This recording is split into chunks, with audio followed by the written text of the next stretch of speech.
Hello everyone, back tuning in to today's second video. We're going to have a look at the weather for the next week to 10 days. For today's second video, which will take us to around the 11th of May. First day of May, of course, today. That's going to take us into the second week of the month. We'll be able to send out beyond that with the extended GFS, which runs around a couple of weeks, and ECM Ensembles. We'll also have a look at the CFS-V2 as usual for the next month. Just say 5D forecast has been released, so we're going to be starting off fairly showery and quite warm to begin with. The things will be getting colder as we get towards May Day Bank Holiday weekend. More on the May Day Bank Holiday weekend in a couple of hours. I mean, tonight we've got Terry Scoll's May forecast. Busy old day at GasWeathers. Hope you enjoy all of the updates. We're going to start off with a few pictures that have been shared with us on our Twitter. So this one was shared with us by Foxy Weather. This is some sort of garden furniture damage that was caused by Storm Hannah in Coventry at the weekend. So there we go, a few upturned chairs and a little bit of damage there in Fox's back garden. And of course, I say from Storm Hannah, which struck us on Saturday. Let's have a look.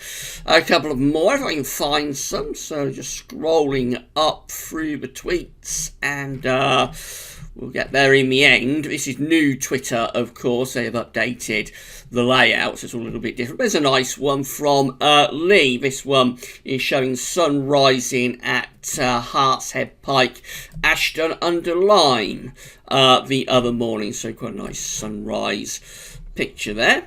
We'll carry on up. Here's some nice ones from Andrew Atterwell.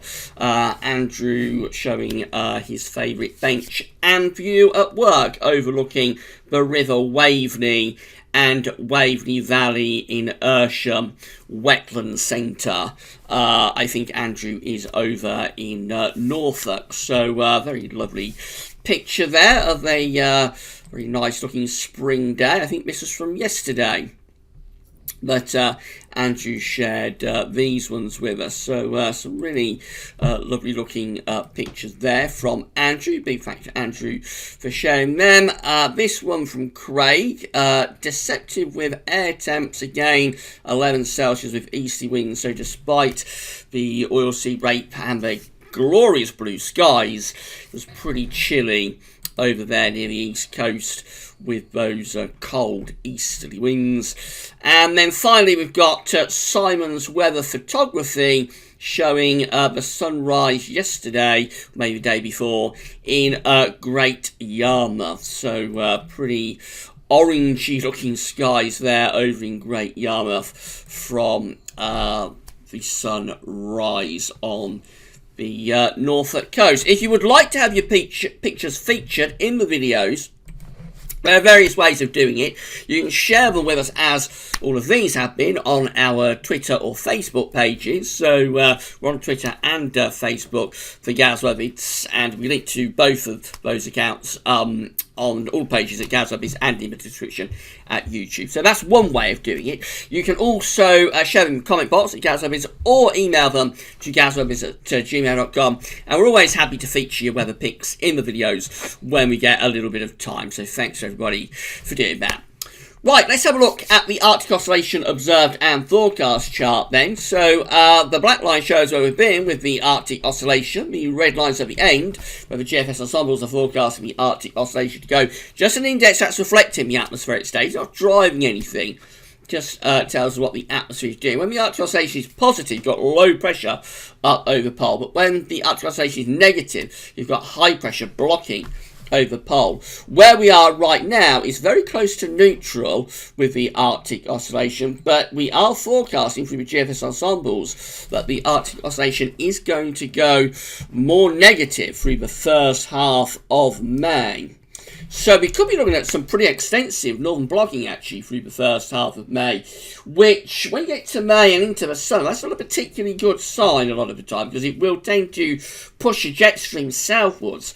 And unlike in winter, where everything just becomes very cold and there's probably not a great deal of precipitation in winter. In summer, when you've got blocking over pole and a negative Arctic oscillation, you'll tend to get low pressure forming underneath that blocking, and sometimes a negative AO can be quite a cool wet signal in the summer. So we could be looking at a rather unsettled and cool first half to May here. The NAO also looks like it's shifted into quite a long-term sort of negative phase. So again, black line shows where we've been with the NAO. Red lines at the end where the GFS ensembles are forecasting the NAO to go. Now, for virtually the whole of winter, the NAO was in its positive phase. So it had a really, really long run positivity of the NAO from around October, November, right the way through into March and April, just there. Around the middle of April, went a little bit negative for a little while, then back up to positive again. Now we've dropped that down into negativity, though. That's where we are now, really quite negative with the NAO. And the GFS ensembles are forecasting the NAO to stay negative as well through this first half of May. So we've got both of the indexes trending negative through the first half of May. We've got the AO and the NAO in negative territory. This is probably going to be a signal for northern blocking. So that's why we're going to get the cold snap coming up at the end of this week and taking us into bank holiday weekend.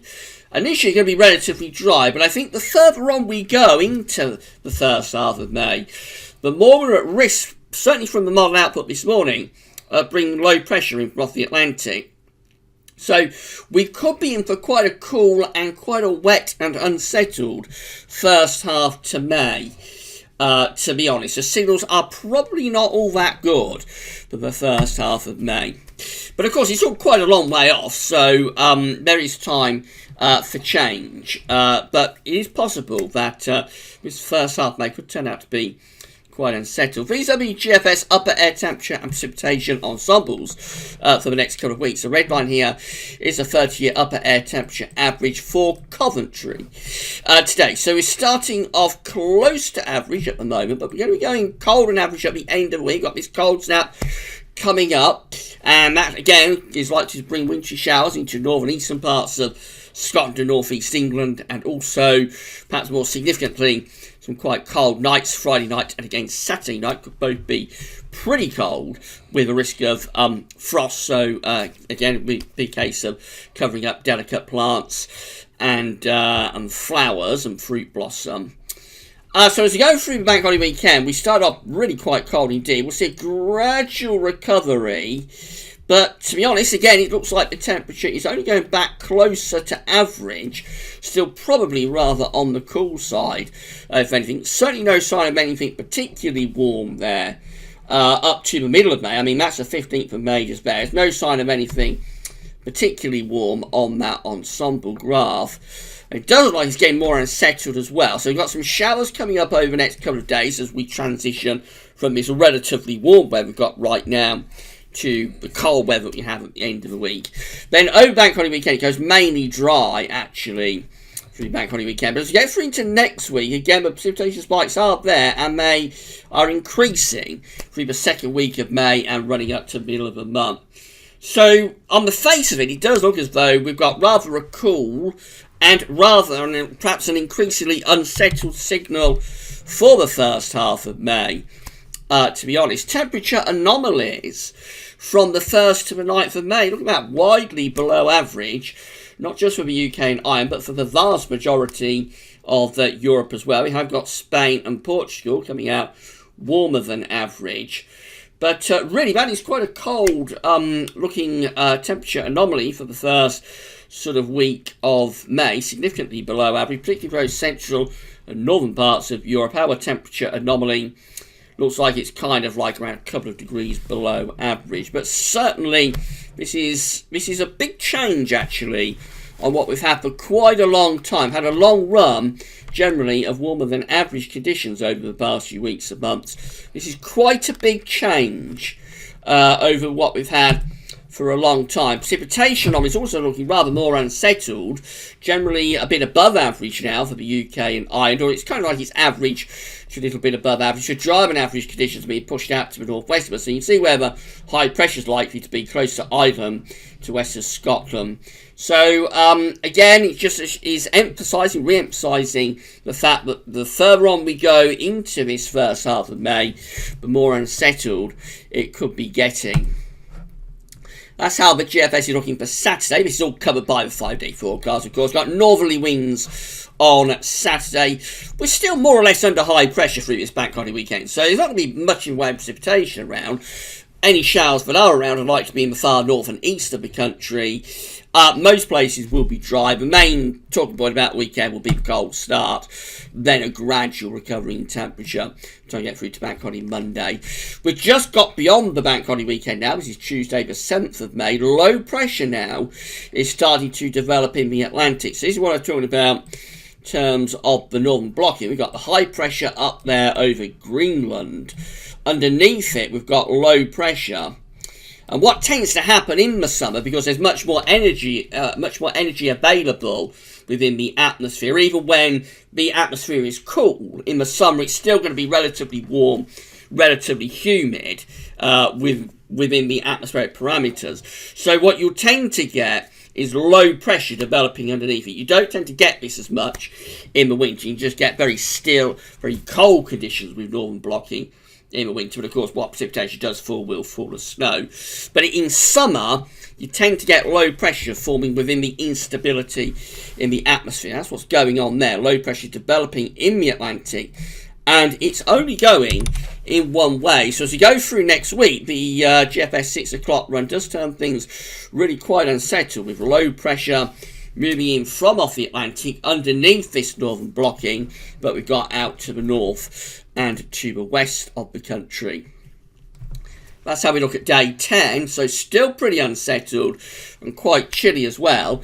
This is Saturday the 11th of May, with the low pressure just beginning to shift to the east of us, but we've still got this high pressure blocking out to the northwest. Winds are in from the north, so it looks generally cool, with showers and longer spells of rain. And we keep this cool and unsettled weather going into the more extended range as well, until we get towards the very end of the GFS run, which takes us to the middle of May, and then we just start to begin to raise heights to our south a bit. That would start to bring up some warmer air from the south, but still even then looking quite unsettled. Low pressure is never far away, so that is quite an unsettled and cool GFS run through the first half of May. GFS parallel run looks like that, so we've got those cold northerly winds on Saturday.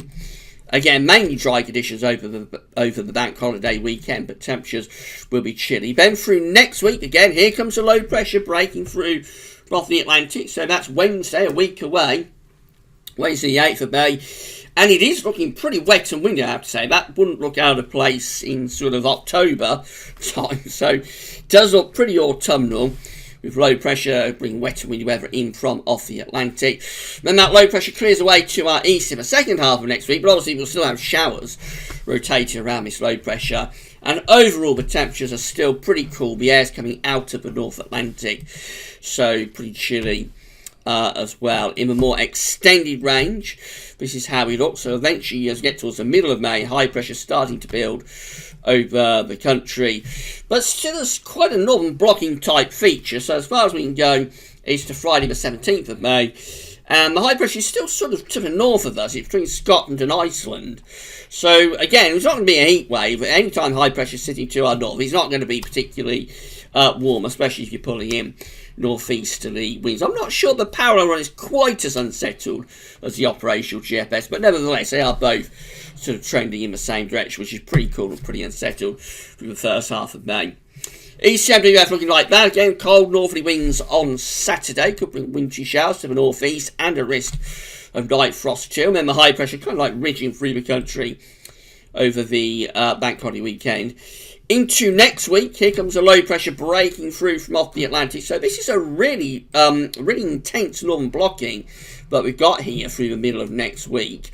All of these yellow colours over green, yellow and orange indicate that this is a genuine blocking area of high pressure that we've got, and that's forcing the jet stream south. The black line, of course, is where the jet stream is, or the rough position of the jet stream. So that's being pushed quite a long way south, and with the jet stream, you've got those areas of low pressure riding in underneath the blocking. So this is a particularly wet, unsettled scenario for England and Wales, probably through the middle and second half next week. These areas of low pressure heading in from the Atlantic, probably less so for Scotland, but up there it's pretty chilly with those northeasterly type winds. That's how we look at day 10. Still looking cool and still looking unsettled. Low pressure is very close to us. It's looking like a very significant pattern change that we've got here through the first half of May.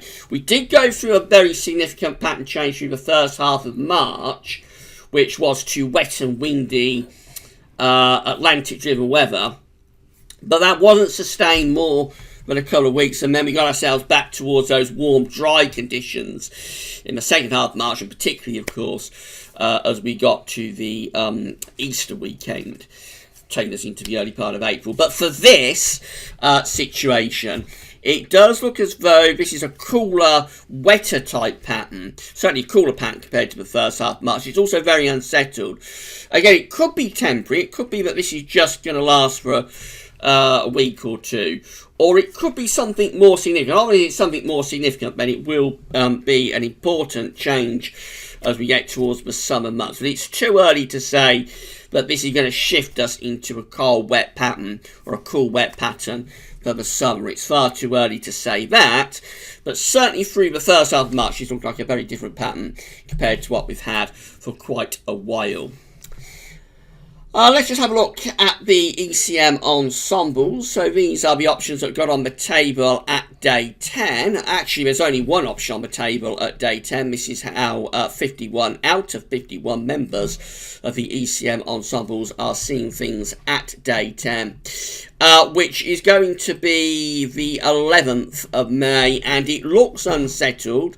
We've got low pressure very close to the country, so kind of like to our north and to our west as well. There's the blocking, so up towards Greenland with those red and orange colours.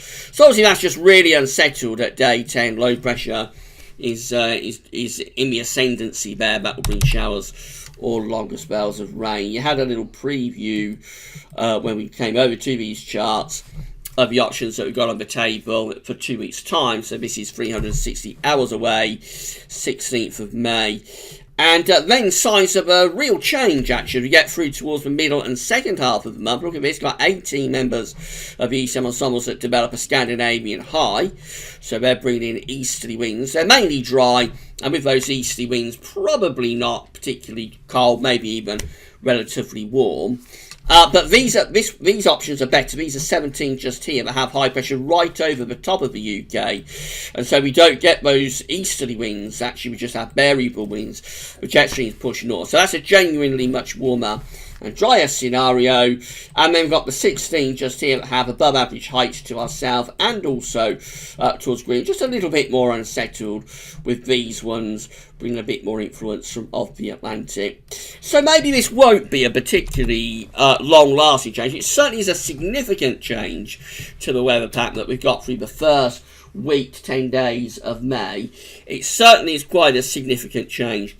But it may be it's not going to last all that long, and it may be that by middle of May we'll be back to significant high pressure yet again. We shall see. Finally, we'll just have a look at the CFSV2 for the next month. So these are the 500 millibar heights, and they're broken down into weekly periods. The first week period takes us from the 1st to the 7th of May. The coming week has the above average heights out to the north and the west of the country. Below average heights are to our east, and we're pulling down those chilly northerly winds. We go through to week 2, which is the 8th to the 14th of May.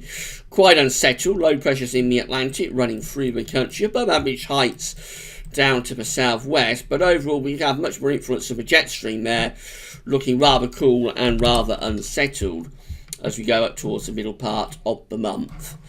But then changes in week 3, backing up what was just talked about within the ECM ensembles. This is the 15th to the 21st of May. Then above average heights are coming back, albeit slightly to our north, so probably bringing in more of a northeasterly type wind. Remember, at this time of year, will make a great difference when the wind is from the east. It will make a great difference whether you're talking about north of east, which could actually still be quite chilly in May, or south of east, which could actually give you real warmth. You remember last May we had very, very warm, even hot weather in the second half of May, and that's primarily because we had winds from an east to southeasterly direction. So wind direction with an easterly in early summer, late spring, early summer, is always going to be very, very important. And then we go through to week 4, and this would bring very warm, maybe even hot weather. This is the 22nd of May to the 28th. The above average heights are still there over Scandinavia, but you'll notice how they're ridging down towards southeastern parts of Europe. And so with low pressure out here, we would be pulling up the wind from a southeasterly direction. That could bring our first push of real heat as we get into the final week of May, probably turning thundery, courtesy of this area of low pressure around Biscay. That would probably break things down quite quickly. But that could be our first little plume, perhaps, of the summer in the final week of May. So, definitely a very significant change to the weather pattern in the next sort of week to 10 days, the first couple of weeks of May, looking a lot more unsettled and cooler compared to what we've had for quite a long while. But the indications are there that this is probably temporary. It's probably only going to last a couple of weeks. And then we will get back to our familiar pattern of high pressure and eventually much warmer conditions as getting to the second half of the month. Now, that could be because the models, the long-range models in particular, are just defaulting back to the setup that has dominated over the past year or so, which has continuously been trying to get back to high pressure. So it may be, but actually it'll be harder for us to get back to high pressure and warmer conditions in the second half of May than these models are thinking. But at the moment, it looks like a May of two halves, cooler and unsettled in the first half, warmer and drier in the second half. It'll be very interesting to see what Tony Scully thinks about this May, and you'll be able to read his May forecast tonight. Between now and then, we're going to have a look at the May Day bank holiday weekend for the 6th and penultimate time. That'll be coming up later on this evening. Right, that's all for now though, and thanks for watching.